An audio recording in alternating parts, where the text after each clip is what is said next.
Hey, what's up guys, TechTime here and I'm back again with a brand new video.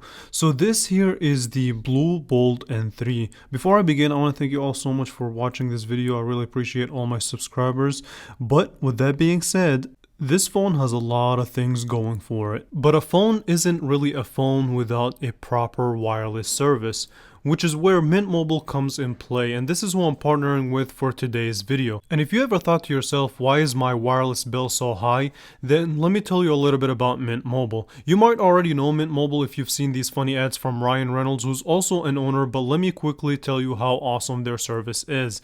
Mint Mobile basically offers premium wireless service for as low as $15 a month, and you don't have to sacrifice any coverage, speed, or data. They're built on the largest 5G network. They keep costs low because they sell direct to you online, which means that they cut out the middleman, which are the retail stores and salespeople. So why should you pay more than you have to for access to the same network? Click the link in my description or scan the QR code if you're interested in the best value in wireless. So all Mint Mobile plans include unlimited nationwide talk and text, plus lightning fast 5G and free mobile hotspot. Mint also offers a modern family plan that lets you set up a super affordable family plan with as little as 2 lines.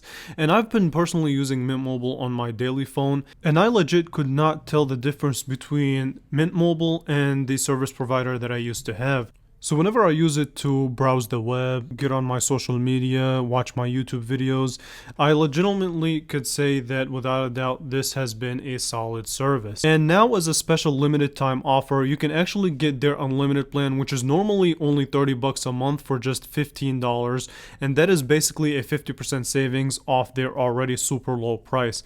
It only takes up to 15 minutes to pay as low as $15 a month for your phone plan.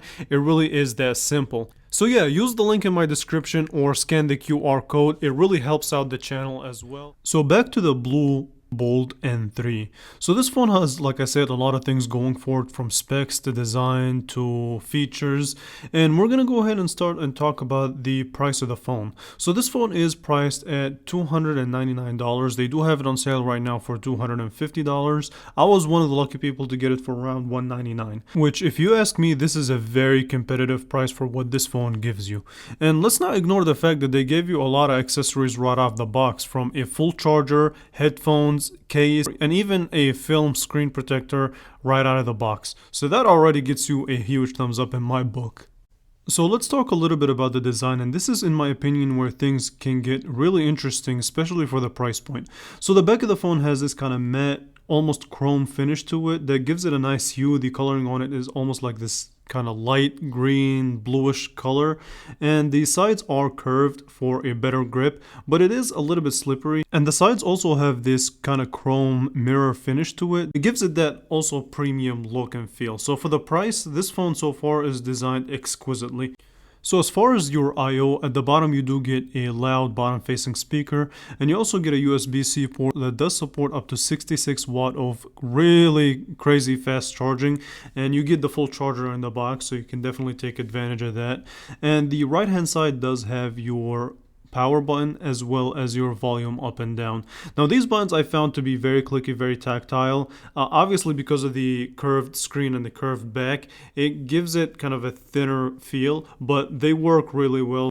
And the back of the phone also houses your triple camera setup, which we will talk about later on in the video, but you do have a main sensor of 50 megapixel, an ultra wide, and a macro sensor.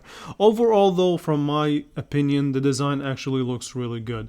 Now if you shine this phone into direct sunlight, you do get this kind of shiny chrome look that again makes it more appealing, and this to me looks like more than just a $299 phone. So another premium quality with this phone is this display right here. So you do get a 6.78 inch full HD plus display, and it is a AMOLED screen, curved sides, and the ability to have up to 120 Hertz refresh rate. That to me just is still mind-boggling how good this display is. So colors on it are saturated as a OLED display would be, and the resolution is there, so it is up to 388 pixels per inch, so no problem in resolution, which essentially means that this is a top quality display for the price. I think it might be one of the best displays that I've seen for this price point. If I'm wrong, let me know in the comments if there's a phone with a better display at a similar price point. So there are a couple of things that you can mess around in the display settings. So if you go down to the settings display, you can actually turn on a light mode or a dark mode depending on your preference. So you got that option there for you. And you also have the ability to have an always on display. I don't recommend that, and I don't recommend that, and I'll tell you guys why later on. And also, if you look at the edge lighting, so the curved edges, you can make them as notification lights, which you can change it to pretty much any color that you're comfortable with. So that's definitely also a really nice touch and a nice look from BLU. So also, if you scroll down in the display settings, you can click on the screen refresh rate, and you have three options to choose from, whether you want it dynamic, which would basically control the refresh rate depending on the task that you're doing. You also have the ability to go with the high, which would keep it at always 120 hertz, or you can go standard if you're trying to save battery life, which is important in this phone because the battery is not really that big. More on that in the performance. But basically, essentially, when it comes to watching videos, browsing social media, and just content consumption in general, is nothing short of excellent on this phone. Now, the curved edges may bother you if you want to go full screen mode, but you can choose the standard ratio and you'll be fine in that regard. The curved screen to me is just the aesthetic look to give it that more premium look and feel.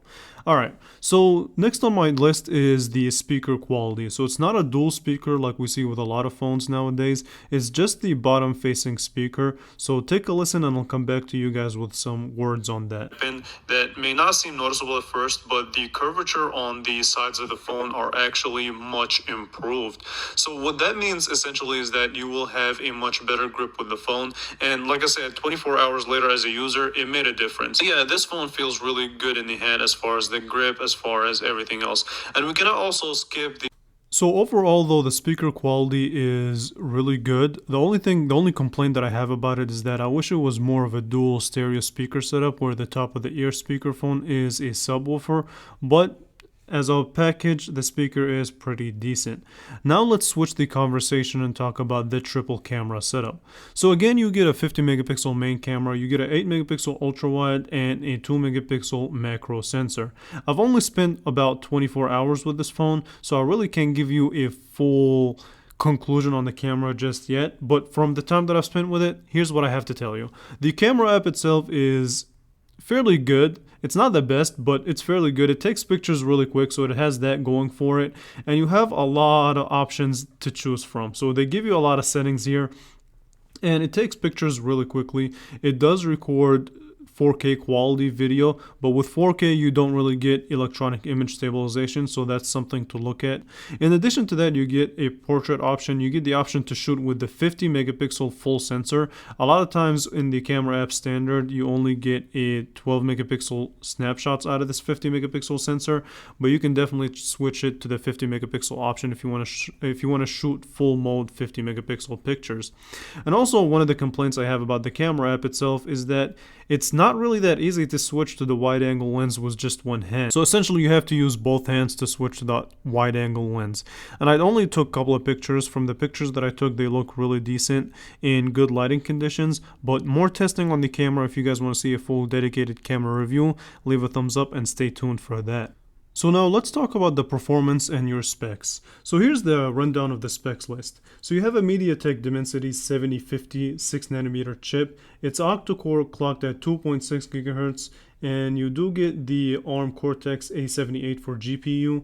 You also get 256 GB of standard storage, thumbs up for that, 8 GB of RAM, and you also get a 4700 milliamp hour battery. Again, it supports 66 watts of what they call supermax charging speeds.